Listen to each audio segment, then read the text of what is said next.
aftercare program naman po para sa mga graduate ng 4Ps beneficiaries panukalang ilunsad sa bayan po ng Lingayen. Para sa detalye ng balitang yan, kasama natin Idol Intern na Apple Rosario.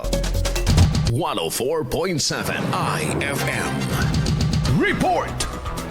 Isinusulong ang pagtatatag ng aftercare program para sa mga graduated beneficiaries ng Pantawid Pamilyang Pilipino Program o 4P sa Lingayen upang matiyak ang tuloy-tuloy na pag-unlad ng kanilang kabuhayan matapos makaalis sa programa. Sa darating na Lunes, Mayo 18, nakatagtang magsagawa ng public hearing ang Sangguniang Bayan upang talakayin ang panukalang ordinansa na naglalayong magtatag ng isang aftercare program bilang patuloy na suporta o sustained transitional support at matiyak na hindi na muling babalik sa kahirapan ang mga pamilya nakapagtapos na sa programa. Sa pamamagitan ng programang ito, nais ng lokal na pamahalaan na maglaan ng sapat na pondo at mga aktibidad na magsisilbing sandigan ng mga benepisyaryo upang mapanatili ang kanilang maayos na antas ng pamumuhay. Inaasahang sa pamamagitan ng programang ito, mas mapapalakas ang transisyon ng mga benepisyaryo tungo sa mas matatag at self-sufficient na kabuhayan sa ilalim ng tulong ng lokal na pamahalaan. Kasama mo mula rito sa IFM Dagupan. Ako si Idol Intern Apple Rosario, Tatak IFM.